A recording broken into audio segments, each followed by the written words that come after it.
Hello, everyone. And of course, as soon as I started recording the podcast, a train comes. So sorry about that train noise in the background, but I am so excited you're here. Today's podcast is something that I have been studying and thinking about for quite some time. So I'm just really glad to have a conversation with you about it. So, when we're talking about peace of mind, first of all, I really want us to think about the fact that peace is an internal job. It's not something that we're going to be able to find externally, no matter how hard we try. And in my opinion, that is the mistake that we make. We think that if we're going to be peaceful and really be full of joy and peace and all the things that are involved with peace, that we need to make our circumstances and our environment peaceful. And while I am a huge believer of feng shui and all of the things that create peace, our peace really starts in our mind. So if your mind is not at peace, all of the bubble baths, and you heard Tanja talk about that last week, all of the bubble baths, pedicures, grounding, making your walls the color blue will not change the level of peace that you feel inside of you, just based on the fact that peace is an internal job. So if you really want to experience peace, you have to immediately go to the place that peace is a result of peace of mind. And how do we get there? Well, I'd love to share it with you because I have three go-tos that I go back to internally when I'm experiencing some sort of feeling of chaos. We'll get to those, but I want to talk to you about how I got to this journey of understanding what peace of mind was. So, when you're a parent, when you're a single mom, when your picker has been broken and you've made choices based on your core beliefs and the stories that you're telling yourself, you choose people who are chaotic because they feel like home. You choose people who are manipulative because you've been manipulated. You choose people who blame and shame because that's something that you feel at home in. And so when I found myself in another toxic relationship after already being in one where I thought that I learned my lesson, and I went back to my therapist, shout out Marjorie again. I love talking about my therapist, but when I went back to her, I really was adamant about not focusing on what had existed outside of me externally, because I knew, and this was a harsh reality for me, that if I had found myself in the same spaces over and over again, that there was something within me that was causing me to insert myself in those spaces. There was something inside of me that was allowing those type of people to enter my life again with a different mask. And so I said, okay, what is that thing? So we did some heavy lifting on what's a belief that you have about yourself that really allows you to continue to make those same choices over and over again. And what are you trying to prove or do inside of those spaces? And so I landed on the fact that, and I've talked about this several times, that the core belief was just that I wasn't enough. And so there are some things that existed in my childhood that made me feel like I wasn't enough. And having, you know, grandparents who weren't 100% active in my life, having parents who had their own issues and were only teaching and molding me from the space at which they were capable of at the time. And this is not me blaming it on anyone. So I just want to make that very apparent. But those things shaped the view that I had of myself. And that took me into my teenage years where I started to believe that to be true. And so I started to try to prove myself. So I was going to make my body look a way that was acceptable. I was going to behave in a way that I felt like was going to get me more friends, etc. And all of that resulted in an abandoning of who I actually was. And so when we got to the space where she really unveiled to me that like you haven't healed from these things, because if you had, you would have stopped trying to prove yourself to people, trying to fix people to prove that you belong in their life and that you add value to their life, and you would just understand that your value in their life is just based on your pure existence. Your heart is good, you have sound mind, you give good advice. Like there's all of these things that are a part of your being that you're excluding because you feel like the only way that you can bring value to a situation is by helping somebody fix themselves. And when you do that, obviously you're going to start attracting people who are projects. And so once I landed on that and I truly was like, okay, well, I want peace. I don't want to keep doing this. And if peace means that I fall in love with me and I'm there for the rest of my life because that's what God's plan is for me, then I am totally accepting and willing for that to be the space that I'm in. Like, I don't need to be a wife in order to be deemed an asset to this world around me. I don't need to have a label to be chosen for me to feel like I have purpose in this world, because my purpose is external from my titles. And she said, well, if you really believe that to be true, then live like it. And she was right. If I wanted to experience peace, I had to say those things that other people are going to say about me, like, oh, wow, she's 41 and she's never been married. She must be crazy. Okay. They can think that I'm crazy, but guess what? That group of people are not people that I'm purposed to affect or touch or mold or whatever the case is. They're not my people. They're not supposed to be the people. They're not in my assignment. They're not assigned to me to affect in a positive way. And I'm okay with that. So everything that I was feeling was based on what I was sensing from the world around me.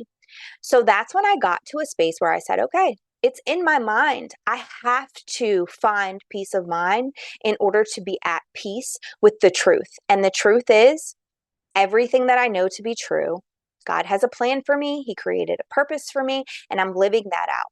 All of the other narratives that I've created are based on fear. If I can assess all of the fears, then I can keep myself safe, which isn't true, because even if your fears are reality, you can't control them anyway. So the truth is, whether they exist or not, you're not going to be able to control them.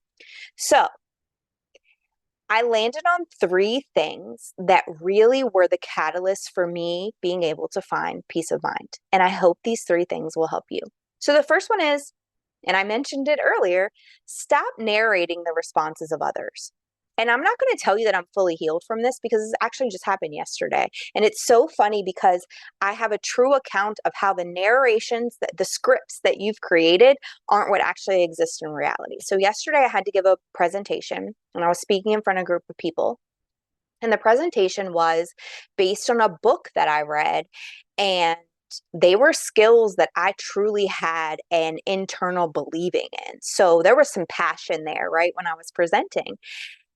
And I presented in a different way than I normally would have, because I knew that I had time constraints. So I pivoted and I was like, all right, the time constraints are only going to allow me to do this thing. And so there was some insecurity there.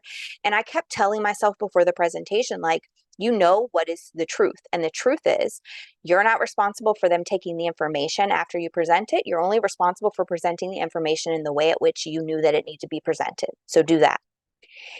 And even still, there was a question that was asked during the presentation and I was like, oh, did I answer that to the best of my abilities? And then there were some feelings after the presentation, like comparing, right? So like, was my presentation as good as the other presentations that I went to? And I did this for a while. And then it was interesting because I sent a text to one of my mentors and she was in the room. So I said, what do you think about that question and how I answered it? And her response was like, it was spot on, like great answer, right? And so I didn't use her validation to make me feel good. It was just like, okay, Carrie, like let's focus on the truth here. And the truth is you answer that to the best of your capabilities and you created the presentation. So like you were the expert in that content. And then after the presentation, I had a conversation with someone that I've presented before a couple of times. And, I was telling her it's funny because we in our heads will internalize and create this narrative of like what people are thinking and what people are saying, all these things. And I said, here are some stories that I was telling myself after that presentation. She was also in the presentation. So she was like, that's so funny because I've seen you present a ton of times. I've presented with you a ton of times. And I felt like that was the best presentation that I've ever seen you give because you could see the passion in your thought process and what you believed in as far as the content was concerned. And I was like, we had this conversation. Isn't it funny that the stories that we tell ourselves are the exact opposite of what's happening? And isn't it funny that the stories that we tell ourselves are based and rooted in those fears that we have that oftentimes aren't even true? So when you create a narrative of the responses of other people, what you're really trying to do is control the situation. You're saying, okay, I'm going to think about what they're thinking, how they're feeling, and how they're going to behave so that I can control the situation. That will not serve you in the space of peace of mind. The other thing is that when you narrate the responses of others in another way, like a different facet. So in the first one, it's narrating the responses of others in the extent of like thinking about what they're going to think, do, or feel as a result of what you've said, done, or, whatever their participation is in your life. But the other one is you overthink conversations. You overthink bringing something to someone that's really bothering you. You overthink everything because you've created the responses of other people. You've thought of their script before they've even spoken. And oftentimes that doesn't come to fruition. So we'll think that they're going to say something and it's not even what they say, or they don't respond that way because it's something in them that they're dealing with. So they'll just keep it to themselves and then later, deal with the feeling that they were having. Like, let's say it's jealousy or, frustration about something that's their core belief or understanding. And so when you do that, you really free yourself to be able to share how you feel, to share what you think, to share yourself, your actual being, the gift that you are in this world with the people around you, regardless of what the response is going to be. And that is such a space of peace because you don't have to think beyond where you are right now. You're in the present. Right now, the truth is that I'm going to have this conversation with this person. I'm going to be able to share how I feel in a constructive way. I'm not responsible for how they receive that. And it's so freeing because you're allowed to set boundaries, create alignment, etc. And, I saw this quote once and people have said it to me before. You'll save yourself a lot of worry and rumination if you stop practicing the script of the person who you're speaking to. And it's so true. You're like, okay, I'm going to say this, and then they're going to say this, and then I'm going to say this, and then they're going to say this. And even if they do say it, so what? Like, your job is just to get out the information that you set to get out. Your job is to just have the conversation. If something that you deem negative is a result of that, then you can deal with that if it comes. But ruminating over what they're going to say is not what happens. Or needs to happen. And you'll find that if you're in the spaces with people that you belong with, they'll say, stop doing that, right? Like, you don't have to. And actually, this happened to me this past weekend. And this is so funny because I didn't even think of it until now. But my friend Erica came to visit me and we were about to make a trip into DC, or like actually navigate into DC. And we were going to the African American History Museum, and I didn't look at the time, so we were kind of like rushed because we had tickets, and I felt pressure because I was like thinking back to circumstances that I've been in before where people would get mad at that, me not looking at the time and us having to rush, etc. So I started explaining to her, I think we should get an Uber, go there. And I was thinking that if we walked back, we could stop. And she stopped me. And this was like such a beautiful moment for me. I didn't say it to her and I still haven't told her, but she stopped me and she said something very simple. You don't have to explain yourself. We're good. And I thought, whoa, Because before I even spoke, I had already rehearsed her response over and over and over again based on experiences that I had with other people. You don't have to do that because, again, you're not responsible for their reaction. If there is a reaction, you are capable of dealing with that appropriately, and you're wasting time thinking about and rehearsing their response, especially because it's probably not even going to happen in the first place. The second one is stop originating the actions of others. So if you want peace, you have to stop thinking about why people do the things they do. Now, this is coming from the super nerd who wants to know the origin of everything, right? Like that's my jam. I want to know why people behave the way they behave, what they could be connecting to their past. Like this is something that I'm like fascinated by. And when it's people in your space, you are not responsible for thinking about why they've done it. You're only responsible for how it is affecting you. That's it. Because it's not your property, right? Their behavior is their property. You do not have to take any sort of ownership of their property. So if they behave a certain way, it's up to them to find the origin of that behavior. It's up to them to figure out why that triggered them. Yours is your response. That's it. Your ownership is over your response, whether it's to set a boundary, to get yourself out of the situation, to never speak to the person again. Whatever it is, that is yours to hold on to. So when we start originating the actions of other people and we start saying, okay, well, they did this because of this, what we're really doing is questioning our own intuition. And that one was like a mind blower for me. When it crossed my brain, I was like, oh my gosh, that's so true. Because when you think about when you've been in toxic situations, when you've been a people pleaser, when you've always had to question yourself, something that you're really bad at is making decisions because you think, okay, well, what's going to be the result of this decision and what are people going to think of this decision and blah blah blah, and you do this whole rumination before you make the decision. I mean, even on like what restaurant do you want to eat at, it's like, girl, come on here. So when you think about why you find the origin of people's behavior, it's for the same reason. I don't want to make a decision if there's an excuse that would make their behavior okay. But we don't need to do that because it doesn't matter what the excuse is. The origin of the behavior has nothing to do with you. So if you have someone who is being abusive in your life, it doesn't matter where it came from.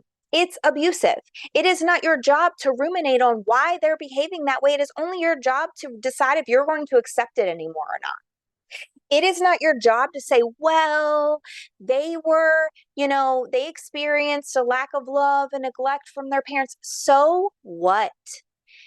Yes, you can have a heart of empathy for those people, but at the end of the day, if someone is almost 40 years old and they're still operating in those hurts and they're hurting you because of it, it is their job to find the origin and fix it. The only thing that is your job is to say, how will I respond to this abuse? I don't care where it comes from. I can be empathetic that it exists, but that still doesn't mean you have access to me. So stop trying to find the origin of why people do things. Worry about your intention. Worry about how you fix the things that came from your origins or continue to do the things that came from your origins, because good things come from our origins as well. But stop trying to figure out why everyone else is doing what they're doing, because it doesn't matter. If it's hurting you, you have to set a boundary. And the last one is stop dictating the opinions of others. This is a big one for those people pleaser friends. So when we dictate their opinions, it again is based out of fear, which does not give us a spirit of peace. So we start thinking about what we might do, we might be, how we might be, in order to make the opinions of other people what we want them to be of us. And one, you'll never make it happen. And if you're the first person to make it happen, you might want to sell it because it'll be worth a lot someday. There are millions of people in this world who try to control their circumstances by people pleasing and conforming to the spaces, people, and things around them. And the reality is, no matter what you do, the opinion that people formulate of you is their opinion and their opinion only. And you will never do enough to change that. So you'll have people who might think you're a bad mom. So what? That's based on their opinion. That's based on what they believe to be a good mom. Who cares what they think? That has nothing to do with you. You might have people who think that you're not good at your job. So what? At the end of the day, it's your job and you were gifted it for a reason. So who cares what they think? And if you change the way you're parenting and the way that you're doing your job, what you actually end up doing is trading in your gifts for what's going to appease them. And guess what? It might appease them, but it might anger someone else. It might appease them, but it might frustrate someone else. Because at the end of the day, there are so many opinions in the world that no matter how many times you try to dictate what they are by your behaviors, actions, thoughts, and verbiage, you're going to offend somebody. You're going to frustrate somebody because not everybody has the same opinion as you. Do you know how many times that I've said, how can I say this scripture-based thing and really make God famous with the thing while also not offending the people who may be non-believers, while also trying to get them to be believers because I really want everybody to go to heaven and exist in that space with me? Bro, you will drive yourself insane going in circles trying to do all of those things. The reality is, all I have to do is say, God, you know what I'm supposed to say. Give me the words. And I'm going to say them. And whatever happens as a result of that is part of the plan. That's my truth. The truth will set you free. And yes, it will.